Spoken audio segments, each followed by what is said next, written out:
lie, I'm getting cooked. Combat Coffees from 18th Avenue in Brooklyn, baby. Cafe How we doing? How we doing, Paulie? How you doing? How you doing? How you doing? Paulie, I want to start with Hutchinson tonight. Broner'S Hutchinson tonight. What was 10 years ago today? I mean, not today, this month. 10 years ago this month. 10 years ago this month was me and AB. Me and June AB. 22nd, 2013. It's only right that it's on the same month that me and AB went at it. AB comes back from much awaited return tonight. How we doing? How you doing? Have you looked into his opponent yet? Hutchinson. Yeah, I mean, I know Hutchinson as an attorney, which sometimes makes you think, you know, how hungry can you be as a fighter when you're able to make a good living like that, right? But you know what? He's capable. He's here. Yes, he's looked at as a comeback opponent, but at this point in AB's career, there's a lot of question marks. And so at this point, I mean, you know, there's still a lot of question marks on AB. You know, he's been away from the ring. He wants to become a world champion for the, what is it, fifth, sixth time? I don't know. But ultimately, you know, he's not at his best. So, you know, anytime you're able to become an opponent at this point at this stage of an ex-champion's career, you're able to possibly, you know, make a little bit of a name for yourself. So Hutchinson's coming in, you know, with everything to gain and nothing to lose. That's the way I look at it for Hutchinson. And always guys like that can be dangerous if they're hungry. And that's of course a question for a different kind of conversation. How hungry is Joe Hutchinson, being that he's an attorney? You know, is he, you know, does he really have to make it in boxing? Is this a make or break for him as well? Obviously, the one opportunity he has. Because for AB in his career, I think at this point it is make or break. I think it is, you know, you got one last chance for one last run, and you got to make good on it. You know what I'm saying? His last fight was in 2021 in February. So over 2 years against Giovanni Santiago. Do you remember that fight? Yeah, Santiago actually, you know, made it competitive. And the thing about the Santiago is afterwards, he hasn't really had much of a run of form himself. So it was an opponent who, again, showed that maybe if you're hungry, you can trouble AB at this stage in AB's career, regardless of your level, you know? And so you got to, again, start to ask yourself, AB hasn't come back in 2.5 years since then. Maybe he's had to straighten some things out. But again, you need a hungry AB. You know, you're always going to have a skilled AB, but you need a hungry AB for AB to make this run. And if AB's not hungry, despite the skill, an opponent who maybe not be as skilled but is hungry can be able to trouble him, as Santiago's kind of did a couple of years ago. But again, I mean, those are variables that are hard to tell because we don't know enough about Hutchinson at this point, you know? What is your favorite? I was just watching the press conference. What's your favorite memory or like joke you made from that press conference? My favorite memory about the build-up to that fight actually is that the fact that AB was the only one who kept me on my P's and Q's as far as trash talk. Like he actually made it fun for me for the last time. That was the last fun time I had in boxing. You know what I'm saying? Like most of the time I was too good of a trash talker for anybody else. You know what I'm saying? Like, yes, there was argument, but if you really think about it, the only way to really test somebody's trash talking abilities is to put them on the spot. And so where they then have to become witty and come up with an answer on the spot. Anything you can rehearse, like, for example, people always made like Floyd Mayweather was a great trash talker, but Floyd Mayweather never had a foil who was also a great trash talker that made him think on the spot. And Floyd Mayweather really wasn't known as like a guy who came up with witty responses, right? AB was very witty with his responses. He forced me to be witty, and it was like, for me, that made it fun. I mean, looking back, I can remember being done with the fight week and it finally being behind me. And like the next week, just looking back at it and thinking, dude, that was actually fun. You know what I mean? I was pissed about losing the title. I wanted a rematch so bad. But at the same time, I was like, dude, that was a lot of fun, man. That was a lot of fun.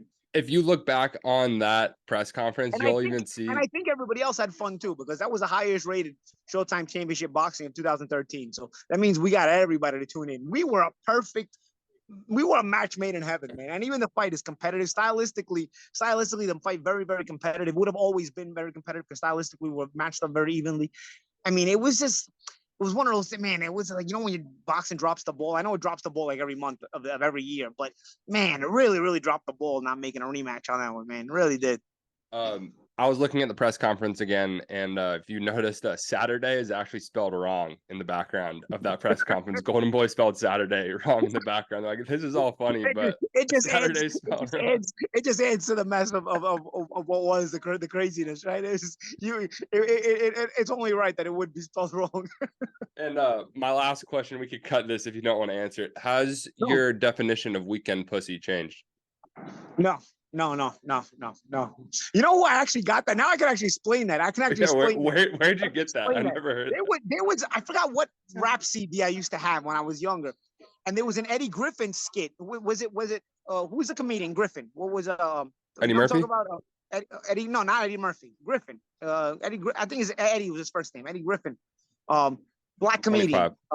And anyway, he was doing a skit, and he was talking about how basically there was a skit at the beginning of one of the songs. I don't remember which album this was or whose album this was now. It's such a long time ago when I was younger, but he was doing a skit at the beginning of one of the songs, and he was saying how it was basically like he's a single parent, and his kid is like bothering him, like because he's got like issues with it. He's got like daddy issues, and he's basically telling his kid like, don't blame me, mama was a hoe, she was weekend pussy, you know, and all this other shit, you know? or something about the fact that he wasn't the father. So I don't remember now, but it was Eddie Griffin. It was a skit with Eddie Griffin. So you didn't coin that term.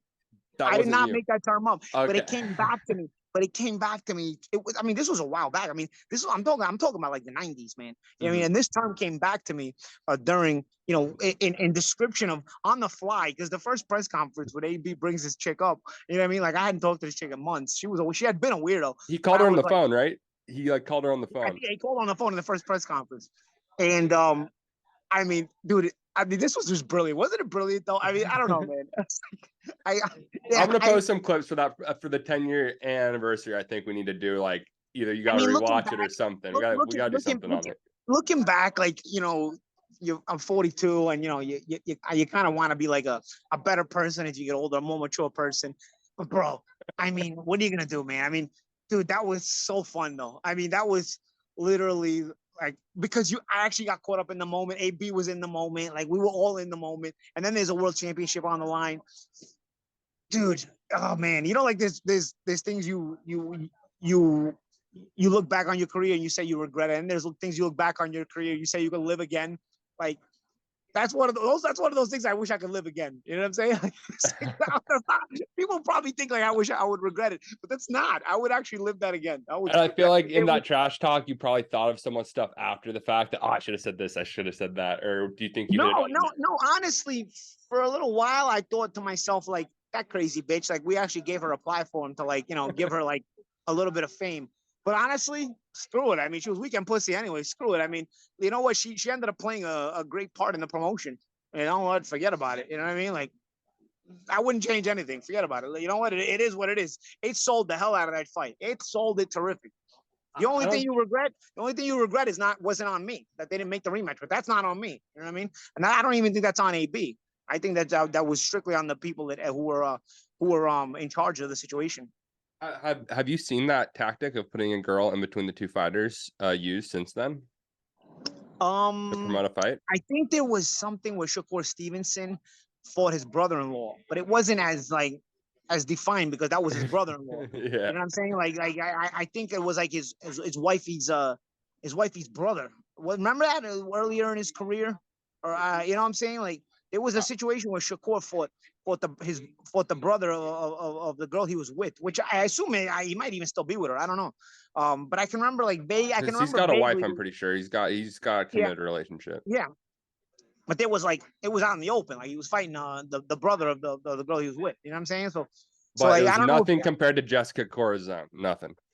No, because she was weekend pussy, dude. I mean, honestly, I mean, it was like, I don't know. I mean, what am I gonna tell you? Like, listen, I'd love for it. I'd love it. Like, I see people to this day be like, "Oh, Paulie got too emotional." That's definitely his girl. Every comment on every video you post. I'd love to tell you she was. I'd love it. You know, the thing that was bothering me was this bitch is constantly getting in the middle of things, man. Like, she's actually getting what she wants. It's weirdo, you know. But looking back, it was great because it was such a good promotion. It was so fun, and like I said, I'd love to tell you she was somebody that meant something, but she wasn't. I mean, it was literally just, it was like a fun promotion. It was a fun promo. At the moment, it was like high intensity because it was so much on the line with a world championship and everything, you know. And I remember Floyd was campaigning at welterweight as well, you know. So every time, everyone who has a world championship at around that time, you know, is campaigning for the possibility of getting a Floyd Mayweather fight, you know. Which then who ends up with it? The guy that beats AB the next fight is Maidana. Nice spit. I hope that wasn't on somebody. No, yeah. We're right on the sidewalk here in Brooklyn. Hey, the cafe has opened its doors in the summer. We have outdoor seating. So it's no longer leading into AB, he's now 10 years older. What, he was 23 at that fight, or he was 23, right? Yeah. I think he's about your age when you're fighting him. Yeah, yeah. Okay.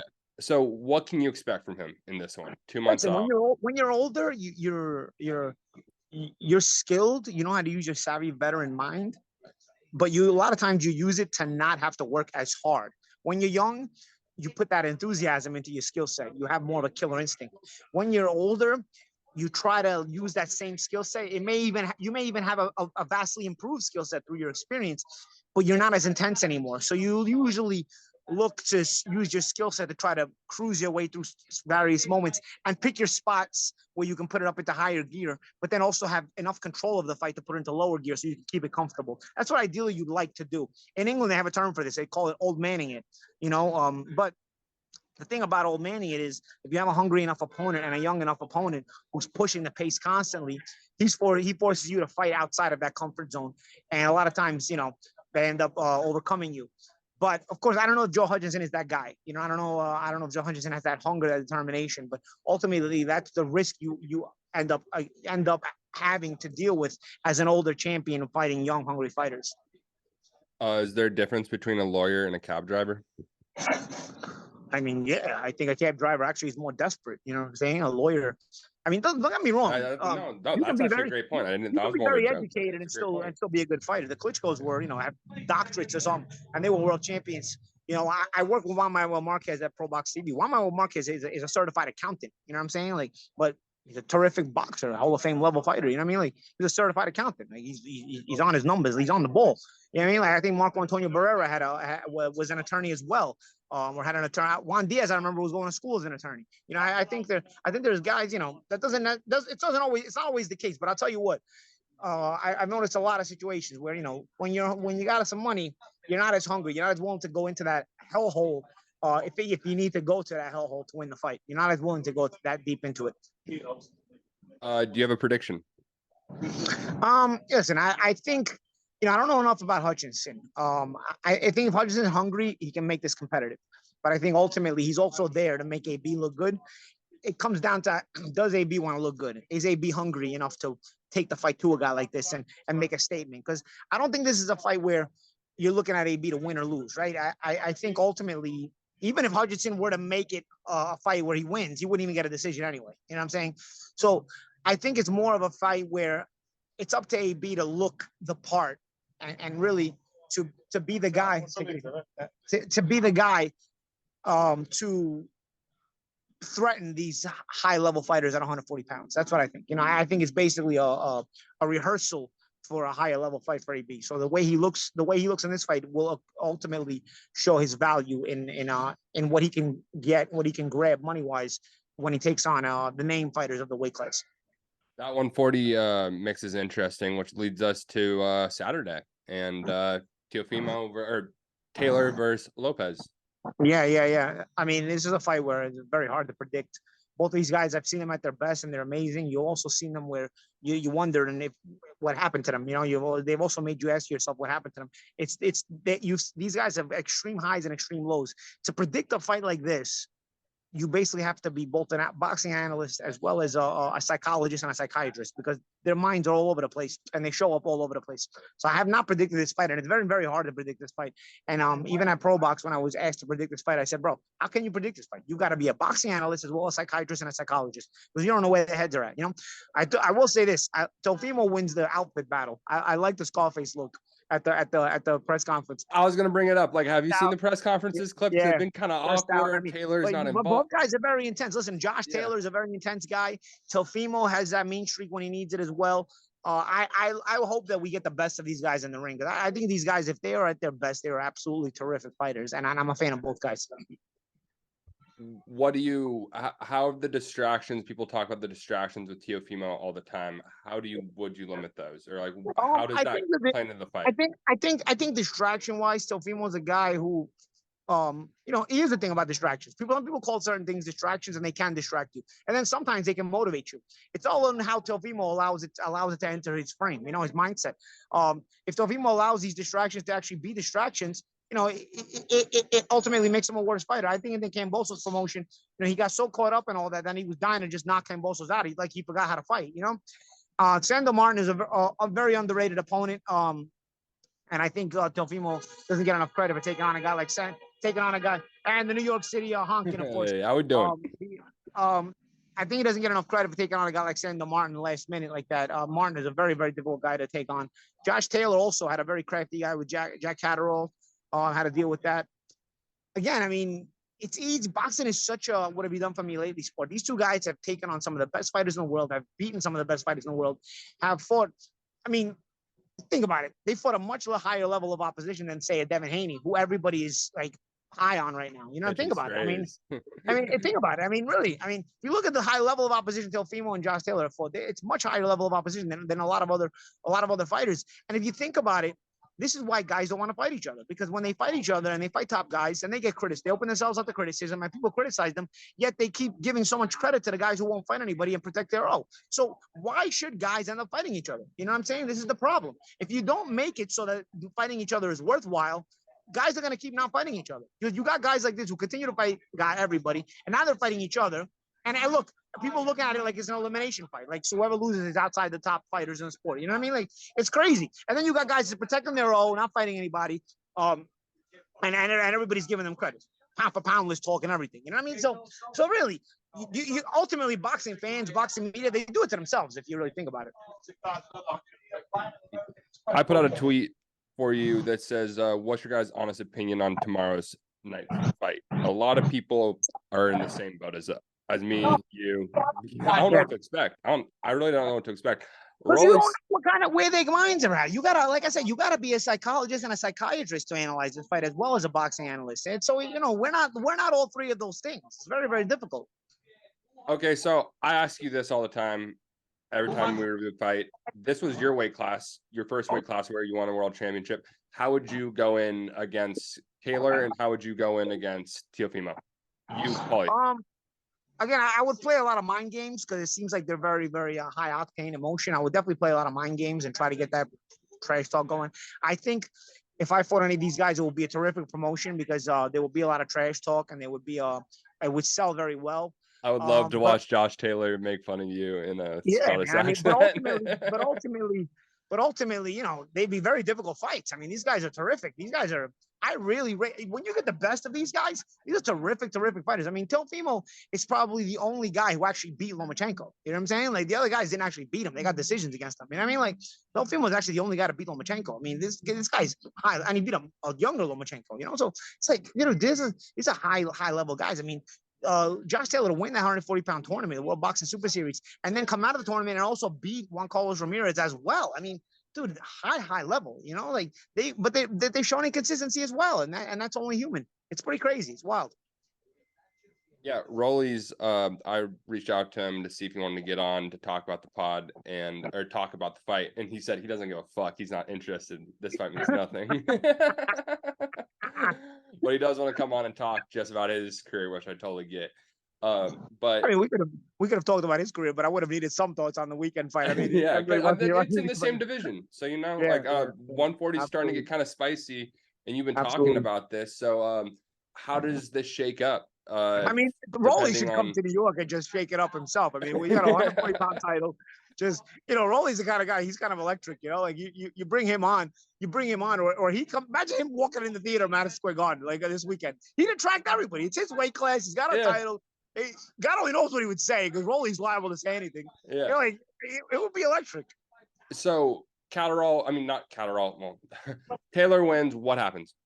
Does he move up? Uh, Because he said he was going to move up after Catterall, but ended up staying at I don't know. 140. I don't know. Vacated. Again, I don't know. I don't know. Yeah. You know, again, I'm not a dietitian. I don't know how much trouble he's having in making 140 pounds. He says he's having a lot of trouble. He You know, made it. Teofimo, He made it today. he made it. Yeah, Teofimo's freshly at 140 pounds, so I guess he's gonna stay. I really don't know, man. Again, there's so many answers you're gonna get after this fight. You can't really, you haven't really have no answers before this fight, but it's a fight that I think real boxing fans are excited about because it's again, the talent speaks for itself, the accolades speak for themselves, the resumes of the fighters speak for themselves. I mean, what's there to complain about? And it's going to round out the first half of 2023, which has been arguably a great first start. First half. Well, let me tell you something, bro. This is a good boxing. boxing week. This is a good boxing weekend. Broner returns. AB against anybody is going to be must-watch TV, Yeah. right? So AB returns. You got Teofimo and Josh Taylor, and you I got also Munguia have too. you also have Munguia and Derevianchenko, which is a really, really underratedly good fight because Munguia has defensive liabilities. Munguia has defensive liabilities, but Derevianchenko is also a very aggressive fighter, man. You know what I'm saying? So like, and it's technically obviously very sound, but a little older, a little long in the tooth. But you know, I mean, Munguia gets hit with everything himself. You know, so it's like, dude, that's a nice style fight as well. So you've got a really good boxing weekend coming up. Which one are you most excited for? Taylor Lopez, obviously. You know, I think it's the big names, but I mean, is AB really can't miss? I mean, I think it's perfect that AB's on Friday, so that you know nobody's gonna miss it, right? Is AB tonight? I think AB's tonight. I think AB's tonight. Don King Promotions. Yeah. I think it's AB's on tonight, Don which King's I think website. is smart. Which I think is smart because everybody's gonna get their what they whistle with the AB fight tonight, and then tomorrow. It's a shame that both fights are on tomorrow night because the DAZN Derevianchenko and Munguia fight is a really good action fight. Styles making fights. Those guys are gonna go head on, and they're really gonna bang it out. This marks the first time AB has fought during Paulie TV, so I mean it's huge for us.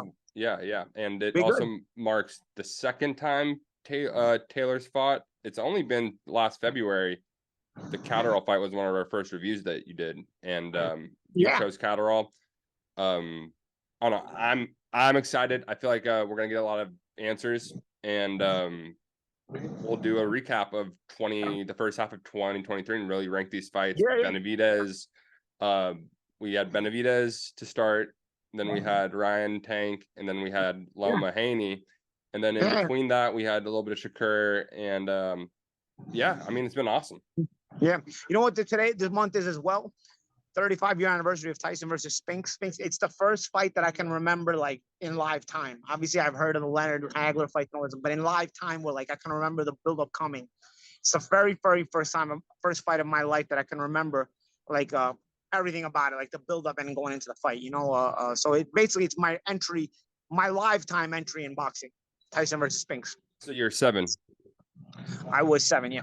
I was 7. And this month, 35 years ago, also was Hearns versus Barkley, which I don't remember because, I was just entering with Tyson versus Spinks. It was the biggest thing ever, you know. But Hearns versus Barkley also was 35 years ago this month. And 10 years ago was Broner versus Malignaggi, or Malignaggi versus Broner. Sure was, pal. Sure was. Highest rated boxing after dark. Showtime Championship boxing of 2013. All right. Well, to round out, let's make a pick. I'm gonna choose. I'm not doing a pick. You're not doing a pick? No, because like I said, you got to be a psychiatrist and a psychologist. How are you gonna pick this fight? Really? It's like you flip a coin. Whatever lands, you make a pick. How are you gonna pick this fight? Really? I'm gonna pick the younger fighter. That's what I'm doing. I'm gonna pick the younger fighter. Which is who? I don't even know who the younger fighter is. It's Teofimo. He's my age. Teofimo. Oh yeah, Teofimo was a kid. Yeah. Yeah, Teofimo. I think Josh is only like 30, but still, I'm gonna choose Teofimo. I think Josh is more consistent with his combination punching. I think Teofimo was more explosive. That's all I can tell you. This is coming from a casual too. I'm choosing on age and how I like Teofimo, and he's actually my favorite fighter stylistically to watch. I would pick anyway. You know what I mean? But I mean, from a technical standpoint, again, I think Josh Taylor's style is a bit more consistent. Teofimo's a bit more explosive. But again, it's where the heads are at, honestly. Any last thoughts? That's it. Looking forward to a boxing weekend starting tonight. Also tomorrow night, I'm working TCL. Check that out on YouTube. Team Combat League on YouTube. Appetizer for the big fights later in the night. We're on at 7 p.m. Eastern time, or sometimes we start at 7:30. In Mohegan Sun, Connecticut tomorrow night. Yeah. Also Champions League finals tomorrow. Manchester City against Inter Milan. We have an Italian team in the final. it's a must watch in the afternoon. That Hasn't also Man is City not lost appetizer. in 26 games? Bro, screw Man City. I root for Inter. All right, I'm a Serie A guy. All right, I will leave it at that. Screw Man City. all right, man. All right, I'll Paulie. talk to you later. Ciao. Paulie TV, over and out. Negative. I'm good. I beat Paulie. I left with his belt and his girl.